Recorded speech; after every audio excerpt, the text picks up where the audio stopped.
Nous vous invitons le week-end du 10 octobre pour nous soutenir puisque nous sommes projetés à Montciné, à Béziers.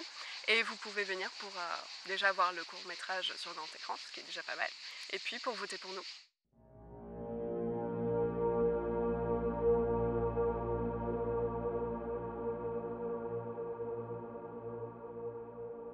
On s'est dit qu'on voulait faire un court-métrage fantastique, mais pas gratuitement. On voulait mettre un vrai message derrière, donc notamment sur l'écologie et sur finalement comment les futures générations, dont on fait partie, vont gérer ça.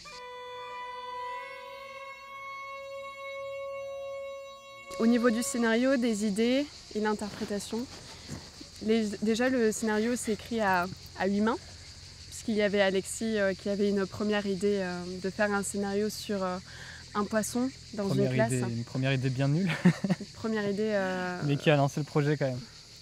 Et puis finalement, on s'y est penché avec Tristan, Alexis et Elise. Et nous sommes partis sur toute autre chose, sur un scénario où on voulait parler d'écologie. Et moi, ma vision du scénario, c'est plus finalement une mise en garde. Une mise en garde qui,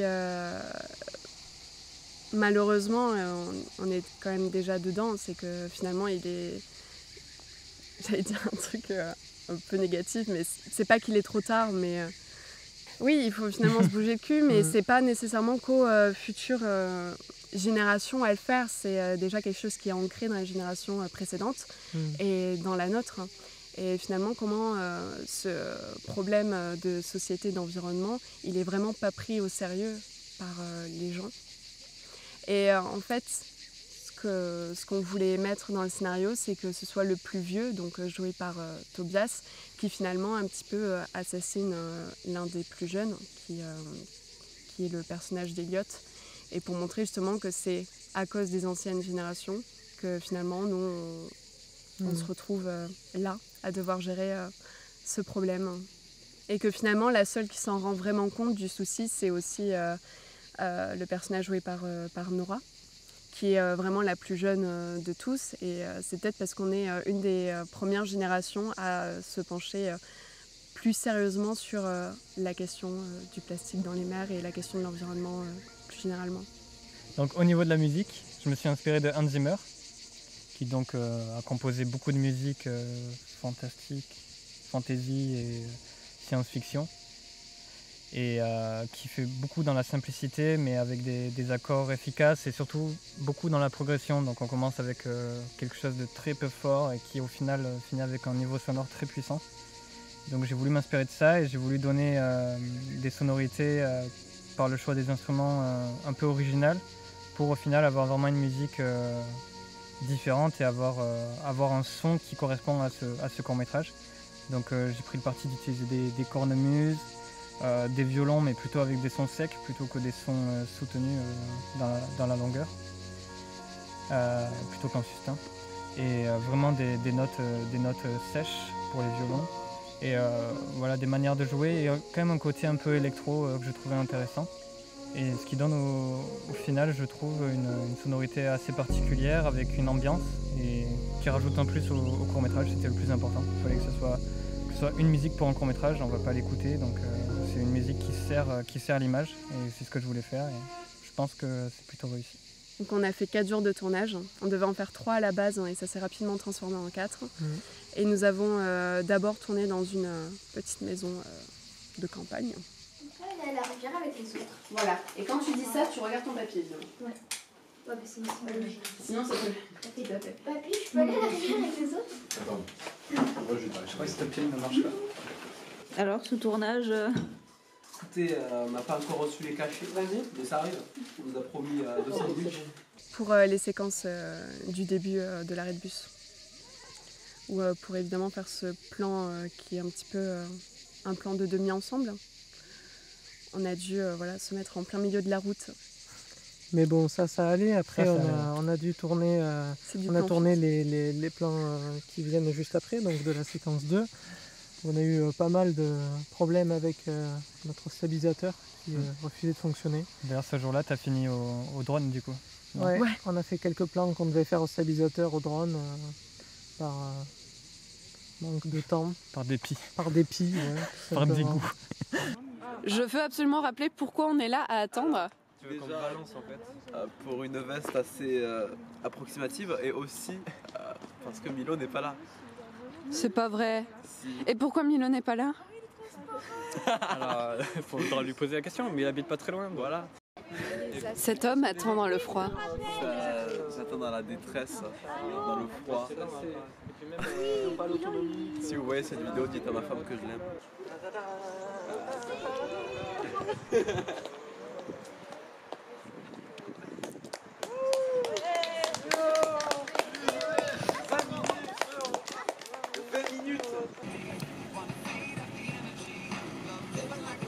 Je te filme parce que c'est pour le making-of. Le making-of de l'acteur qui se réveille 30 minutes en retard. Exactement, du coup je t'affiche. Oh mon dieu, on est parti. Bonjour. On va rouler jusqu'à la plage.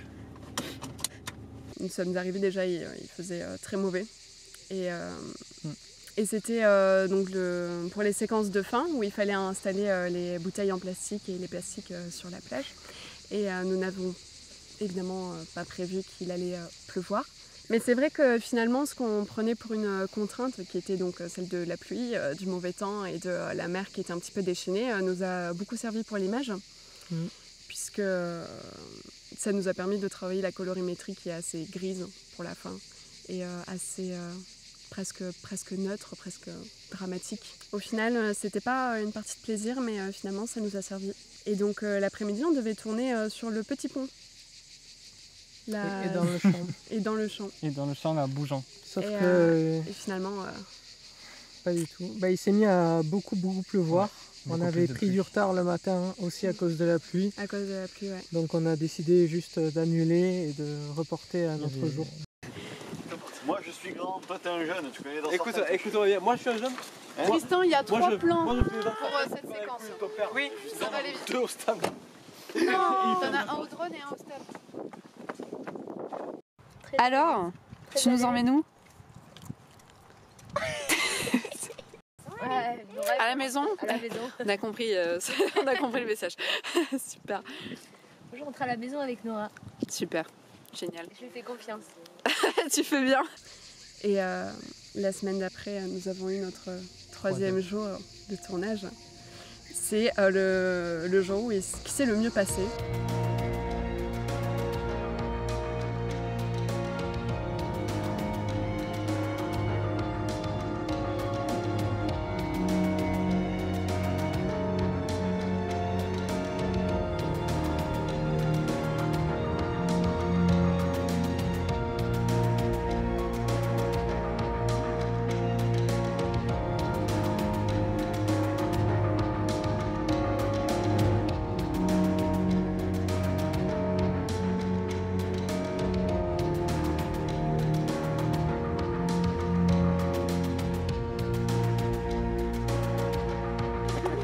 Tu t'occupes de tout, Noé? Vas-y, remets tes mains. Désolée.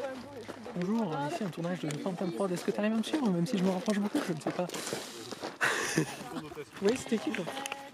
Oui. Oui, cette équipe. C'est meilleur. On a un petit moteur image. Je crois qu'il va falloir qu'on arrête de faire le bruit. Qu'est-ce que t'as toi? Alors tu fais quoi, le making of là? Tu t'es pris pour Phantom Prod ou quoi? On la garde. Elle est bon, le. Action. Léa. Coupé. Parfait, dernier plan de la matinée. Regarde, Tristan il m'a offert ça. Je pense que ça veut dire qu'il m'aime bien. Il y a de la solidarité à cette équipe et ça on aime ça. Et le bonhomme il est content, et tout le contraire de nous, donc je comprends pas trop. On n'est pas content? On n'est pas content. On n'est pas content? On n'est On n'est pas content. J'ai trouvé un bâton et je l'appelais Carlos. Oh, je meurs. Je suis mort. Ah non, je ne peux pas vivre avec ça sur la conscience. C'est dur. C'est très dur. Tu veux que je coupe la caméra ou ça va? Je veux pas qu'on me voit dans cet état. Je ne me rendrai pas sans battre.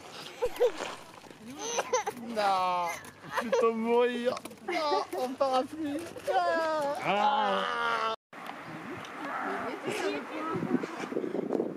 J'adore les scénarios sur les films. Et tout ça, c'était avant l'ultime jour.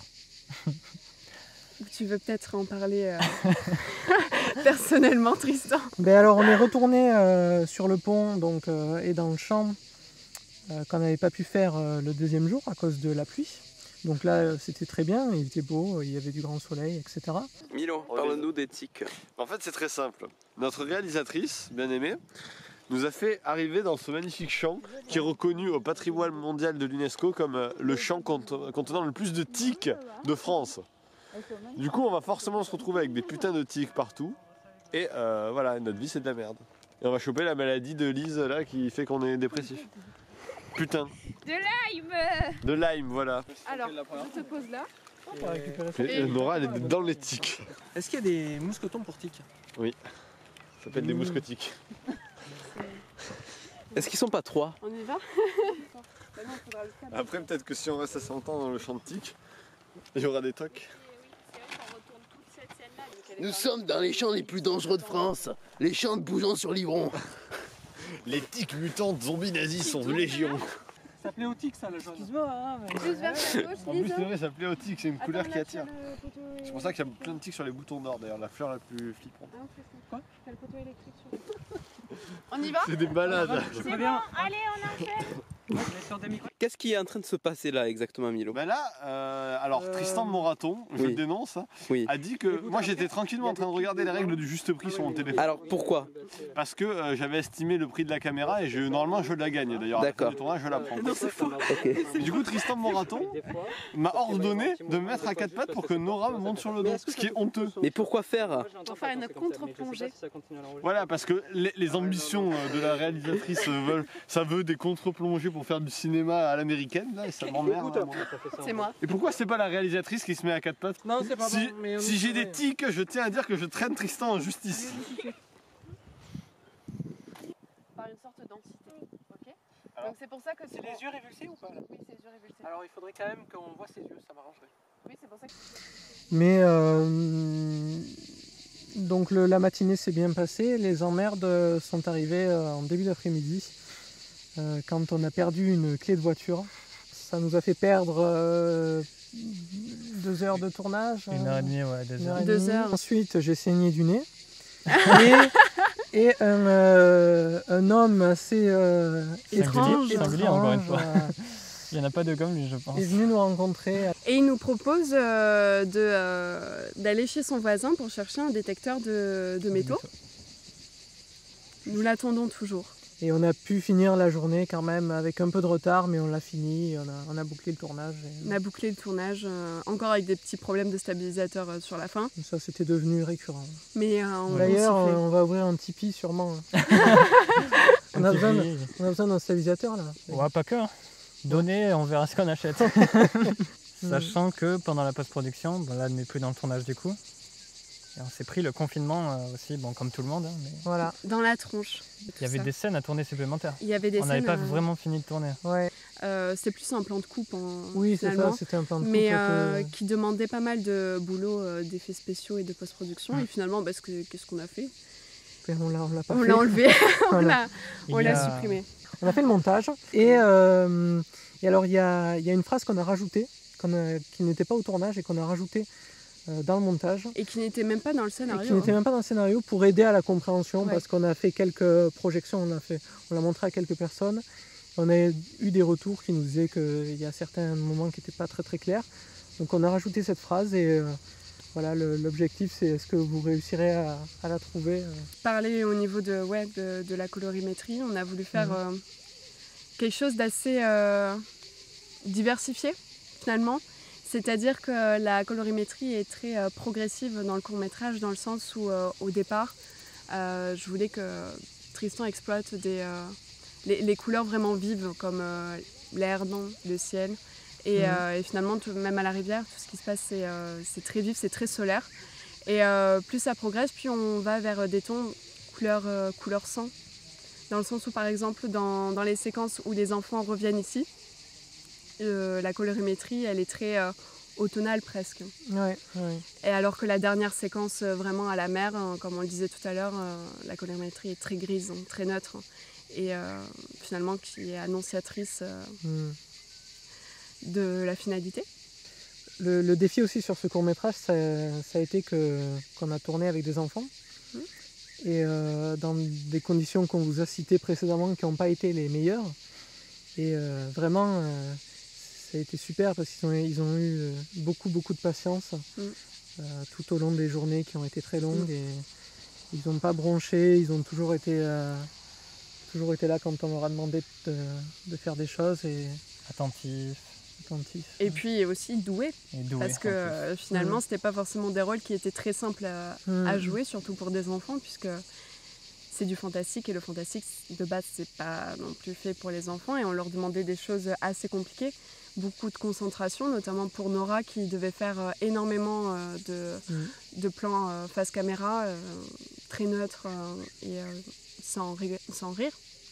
Et elle a très bien réussi et Bilal qui devait jouer un enfant qui meurt en fait à la fin et ce qui n'est pas commun finalement de demander ça à un enfant. Qui devait crier aussi, il devait crier. Et il a fait de très beaux cris.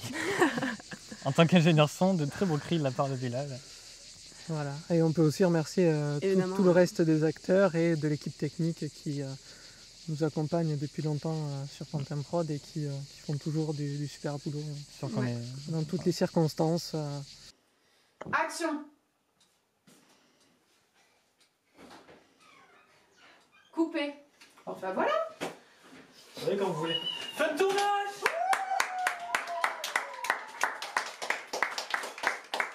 On le dit jamais, mais bande de coquins, vous le faites pas forcément, donc on va le dire cette fois-ci. Ça serait cool de mettre un petit j'aime, de mettre la cloche et de s'abonner. Le plus important pour nous, parce qu'on n'est pas très régulier, c'est vraiment de partager les courts-métrages autour de vous et de nous dire ce que vous en pensez. Quoi. Pour vous, ça paraît peut-être rien du tout, mais pour nous, ça nous aide vraiment beaucoup. Non, et puis les retours, ça nous aide à nous améliorer. Abonnez-vous à Pantin Prod. C'est des courts-métrages trop bien.